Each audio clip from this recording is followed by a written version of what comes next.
ke materi lebih jauh, kita akan membahas tentang peta konsep. Peta konsep kita ada 4. Pertama, pengertian iman kepada malaikat. Yang kedua, dalil iman kepada malaikat. Yang ketiga, nama dan tugas malaikat. Yang keempat, sifat-sifat serta perilaku beriman kepada malaikat. Tujuan pembelajaran kita ada 4 ini. Yang pertama, meyakini adanya malaikat Allah dan makhluk gaib lainnya dalam fenomena kehidupan. 2. Memiliki perilaku beriman kepada malaikat Allah dan makhluk gaib lainnya dalam fenomena kehidupan. 3. Mendeskripsikan tugas dan sifat-sifat malaikat Allah serta makhluk gaib lainnya. 4. Menyajikan perilaku mengimani tentang kebenaran adanya malaikat dan makhluk gaib lainnya. Anak-anak, kalian tahu bahwa malaikat pernah bertanya kepada Allah ketika Allah hendak menciptakan manusia? Pernah mendengar cerita itu? Malaikat bertanya kepada Allah, apakah engkau dalam menciptakan makhluk yang kerjaannya merusak dan menumpahkan darah, sementara kami senantiasa bertasbih dan memujimu? Allah SWT menjawab, Allah lebih mengetahui apa yang kamu ketahui. Menurut percakapan tersebut jelas bahwa Allah SWT telah menciptakan malaikat sebelum diciptakannya manusia. Jadi malaikat itu bukan makhluk khayalan, melainkan makhluk yang benar-benar ada. Dari sini kalian sudah mengetahui bahwa malaikat itu gaib, tapi harus ada. Berikutnya, pengertian iman kepada malaikat Allah. Menurut bahasa, kata malaikat merupakan kata jamak yang berasal dari kata mufrad malak yang berarti kekuatan. Dalam mengemban misi dan tugasnya, para malaikat juga disebut dengan ar-rusul yang berarti para utusan Allah SWT. Ini utusan yang berupa gaib, tidak bisa dilihat. Malaikat sebagai makhluk rohani yang bersifat gaib. Mereka diciptakan Allah dari nur, dari cahaya. Kita tahu sifat cahaya tidak bisa kita sentuh, tidak bisa kita lihat, tapi bisa kita rasakan. Karena sifatnya gaib, maka malaikat tidak dapat dilihat, didengar atau diraba. Mereka hidup di suatu alam yang berbeda dengan alam yang kita saksikan ini. Tidak ada yang mengetahui tentang perihal keadaan mereka yang sesungguhnya, yang tahu kecuali Allah SWT. Malaikat disucikan Allah dari nafsu hayawaniyah, nafsu kehewanan, terhindar sama sekali dari keinginan-keinginan hawa nafsu, dan jauh dari segala perbuatan dosa. Itu malaikat. Jadi malaikat itu sama halnya dengan manusia, juga termasuk makhluk Allah SWT. Maha suci Allah yang menciptakan malaikat dengan berbagai macam dan keadaan. Ada yang bersayap, ada yang besar, ada yang lain-lainnya. Sekarang dalil tentang malaikat. Yang pertama adalah surat Al-Hijr ayat 30. Fasajadal malaikatu kulluhum ajmaun. Maka bersujudlah para malaikat itu semuanya bersama-sama. Itu bukti dalil adanya malaikat. Yang kedua, surat At-Tahrim ayat 6. Ini juga menguatkan tentang perihal malaikat. Yang berikutnya ayat surat Al-Anbiya ayat 20, yusabbihuna laila wan nahara la yafturun.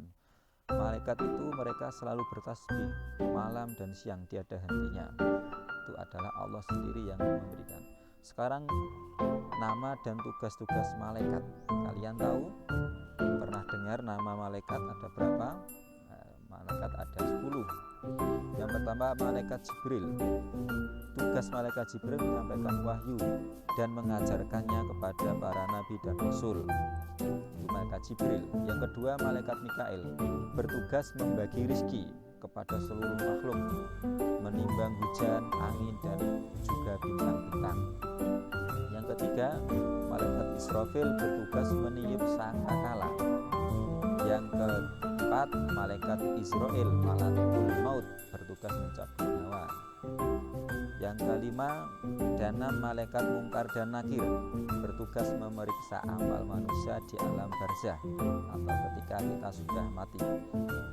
Yang ketujuh dan delapan, rokib dan atid, malaikat yang mencatat amal baik untuk manusia. Segala amal yang dicatat, baik itu amalnya kecil, besar. Yang kedelapan, malaikat malik bertugas menjaga dan mengendalikan api neraka. Yang ke-10, malaikat Ridwan bertugas menjaga pintu-pintu surga. Kira-kira hafal kalian malaikat yang kita ketahui 10 itu? Berikutnya sifat-sifat malaikat. Malaikat mempunyai sifat selalu bertasbih siang dan malam, tidak pernah berhenti, selalu bertasbih sejak diciptakan sampai hari kiamat, selalu bertasbih. Beda dengan manusia, kadang tasbih kadang tidak. Yang kedua, suci dari sifat-sifat manusia dan jin, seperti hawa nafsu, lapar, tidur, bercanda, berdebat. Ini malaikat tidak punya. Berikutnya, sifat malaikat adalah selalu takut kepada Allah, takut akan perintahnya Allah.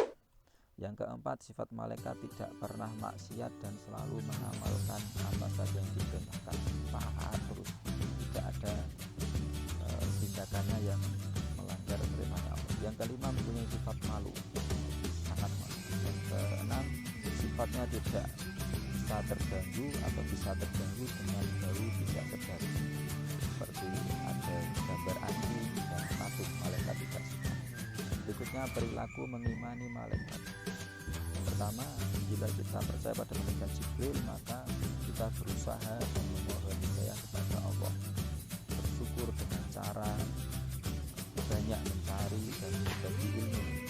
Yang kedua, malaikat Mikail, kita berusaha secara maksimal untuk mencari rezeki yang baik dan halal. Berikutnya, iman kepada Israfil, berarti kita memohon kepada Allah agar diselamatkan dalam menghadapi musibah serta huru-hara dunia maupun saat terjadi hari kiamat. Israel berusaha mempersiapkan diri untuk menghadapi kematian.